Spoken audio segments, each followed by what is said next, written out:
ยปฏิบัติตามแผนอนุมัติของห้องรัฐมนตรีกระทรวงป้องกันประเทศหัวหน้ารับผิดชอบซี้นำโครงการร่วมมือพัฒนากลุ่มบริเวณชายแดนลาวเวียดนามฉบับเลขที่118/กปท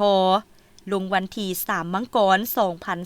2025ว่าด้วยการอบรมหัดแอบการเมืองการทหารให้กำลังกองร้อนทั่วกลุ่มบ้านน้ำหางเมืองสัมพันธ์แขวงพงศาลีโดยประสานสมทบกับกลุ่มการทหารท้องถิ่นกลุ่มใหญ่เสนาธิการกองทัพในการกะเกียมเอกสารวัตถุหับไส้สถานที่พักเศร้าสนามหัดแอบครูอาจารย์สอนและเนื้อในการซิดสอนเพื่อมาฝึกอบรมในครั้งนี้กลุ่มบ้านน้ำหางแม่นกลุ่มบ้านหนึ่งที่ขึ้นกับเมืองสัมพันธ์แขวงพงศาลีประกอบมี5บ้านคือบ้านน้ำหางบ้านน้ำยวนบ้านนาอูบ้านน้ำอ่อนและบ้านลีวายสหายพันโทสมทองจันทวงศ์หัวหน้าแผนกอบรมกรมการทหารท้องถิ่นได้ให้ฮู้ว่าในนามคณะรับผิดชอบครูสอนฝึกอบรมหัดแอบการเมืองการทหารให้แก่กำลังกองร้อนกลุ่มบ้านนำห่างเมืองสัมพันธ์แขวงพงศาลีผ่านการจัดตั้งปฏิบัติการอบรมหัดแอบตัวจริงในเวลา1 อาทิตย์เต็มถือว่า7 วันนับแต่วันที่2ถึงวันที่8 เมษายน 2025นี้เนาะในการจัดตั้งอบรมหัดแอบครั้งนี้แล้วพวกเฮาได้นำมาจัดตั้งอบรมหัดแอบในเป็น3 ภาคเป็นต้นว่าภาคการเมืองภาคศิลปยุทธยุทธวิธีสำหรับภาคการเมืองพวกเฮาก็ได้รับความเอาใจใส่แล้วก็ติดตามรับฟังแล้วก็มีคำถามและคำถามเจ้าจิ้มและเฮ็ดให้บรรดาสมาชิกกองร้อนแล้วก็เลขาพรรคบ้านใน5บ้านขึ้นกับกลุ่มบ้านนำห้างนี้มีความเข้าใจได้ตีราคาได้ประมาณ 75% สำหรับภาคศิลปยุทธเนาะยุทธวิธีถือว่าพวกเฮาก็ได้เฮ็ดได้ดีในการจัดตั้งปฏิบัติเป็นต้นว่าการฝึกหัดแอบแล้วก็การแสดงการยิงเบียร์เฮ็ดว่ากำลังกองร้อนของพวกเฮาได้ก็เฮ็ดได้เนาะเฮ็ดได้ดีถือว่าตีราคาผลได้รับเฉลี่ยรวมได้ผ่านการฝึกอบรมหัดแอบครั้งนี้ถือว่าประมาณ 85% เนาะมาฮอดนี้ผลสำเร็จดังกล่าวมื้อนี้ก็ถือว่าเป็นวันที่8เนาะแล้วพวกเฮาก็ได้สามารถสรุปแล้วก็ผลได้รับโดยสรุปการฝึกอบรมหัดแอบในระยะสั้นนี่ถึงแม้ว่าเวลาสั้นบทเรียนเฮาจะหลายแต่มาสังเกตเบิ่งแล้วเหมือนความเอาใจใส่ความกระตือรือร้นความอยากรู้แล้วก็ความรู้ความสามารถของกำลังกองร้อนเพื่ออยากปกปักรักษาบ้านเมืองของตนถือว่าเฮ็ดได้ดีเนาะก็หวังอย่างยิ่งว่าบรรดานักฝึกอบรมหัดแอบครั้งนี้โดยเฉพาะเลขาพรรคบ้านแต่ละบ้านขึ้นกับกลุ่มบ้านนำห้างหรือว่ากำลังกองร้อนที่เขามาร่วมฝึกอบรมครั้งนี้จะนำไปจัดตั้งปฏิบัติเพื่อเฮ็ดเวียกป้องกันบ้านของตนให้มีความสงบขอขอบใจการฝึกอบรมการเมืองการทหารในครั้งนี้ใช้ระยะเวลาทั้งหมด7 วันไอ้น้องกองร้อนเข้าร่วมฝึกอบรมทั้งหมด65สหายมาจาก5บ้านที่ขึ้นกับกลุ่มบ้านน้ำหางบทเรียนที่นำมาฝึกอบรมในครั้งนี้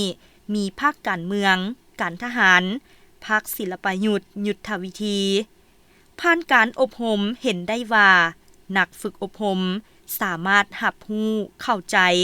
ต่อกับบรรดาบทเรียนที่ครูอาจารย์สิทธิ์สอนได้เป็นอย่างดีทั้งนี้ก็เพื่อเป็นการยกระดับความรู้ความสามารถทางด้านการเมืองศิลปยุทธยุทธวิธีให้คล่องแคล่วมีความสำนิสำนาญเพื่อรับประกันในการเกี่ยมพร้อมสู่รบในเฉพาะหน้าและยาวนานพันโทคำแพงอุตสวรรค์ห้องหัวหน้าห้องเสนากองบัญชาการทหารแขวงพงศาลีได้ให้ฮู้ว่าในนามต่างหน้าคณะรับผิดชอบคันแขวงแสดงความรู้สึกและภาคภูมิใจเป็นอย่างยิ่งที่ทางกระทรวงป้องกันประเทศได้ให้การสนับสนุนและก็มีทุนมาเปิดสุดอบรมหำเหียนให้ทางกองหอยกองร้อน05กลุ่มน้ำหางซึ่งประกอบมี5หมู่บ้านและกองหอยกองร้อนมี70กว่าสหายจังนั้นข้าพเจ้าก็มีความรู้สึกเป็นอย่างยิ่งเป้าหมายในการอบรมในครั้งนี้ก็เพื่อยกสูงทางด้านวิชางานศิลปยุทธยุทธวิธีวารวมเฉพาะ ต่อกับเวียงงานป้องกันศาสตร์ป้องกันความสงบแต่ทั่วปวงชนรอบด้านของพรรคได้ให้กำลังกองร้อนมีความเข้มแข็งและมีความรับประกันในการเคลื่อนไหวเฮ็ดหน้าที่ป้องกันของเขตความรับผิดชอบของแต่ละบ้านให้มีความปลอดภัยขอบใจการฝึกอบรมสามารถตีราคาทางภาคทฤษฎีการเมืองและภาคศิลปยุทธ์ยุทธวิธีขันเก่ง15สหายดี20สหายคาดหมาย18สหายเสลียผลได้หับ85ส่วนห้อยการอบรมครั้งนี้ก็อิงใส่ตามแผนการของห้องเสนาธิการกองบัญชาการทหารแขวงพงศาลีการอบรมครั้งนี้ก็ว่าเพื่ออบรมให้เขาเจ้าฮู้เกี่ยวกับทฤษฎีหลักการด้านศิลปยุทธ์และยุทธวิธีการฝึกอบรมครั้งนี้เห็นว่าเขาเจ้ารับรู้และเข้าใจต่อกับบทเรียนครั้งนี้ก็เพื่อให้เขาเจ้านำเอาบทเรียนไปมุนเซอร์ในกลุ่มบ้านของตนเองให้มันมีความสงบขอขอบใจข้าพเจ้าขอนำเอาสิ่งที่ได้เรียนศิลปยุทธ์ยุทธวิธีและการนำใช้อาวุธข้าพเจ้าจะนำเอาความรู้ดังเก่าไปมุนใช้ในกลุ่มบ้านนำห่างให้มีความสงบโดยพื้นฐานขอขอบใจผ่านการฝึกอบรมการเมืองการทหารให้กองห้อยกองหลอนกลุ่มบ้านน้ำหางในครั้งนี้สำเร็จไปด้วยดีก่อย้อนมีการนำพาซี่นำจากกรมการทหารท้องถิ่นกรมใหญ่เสนาธิการกองทัพและคณะผักคณะบรรษา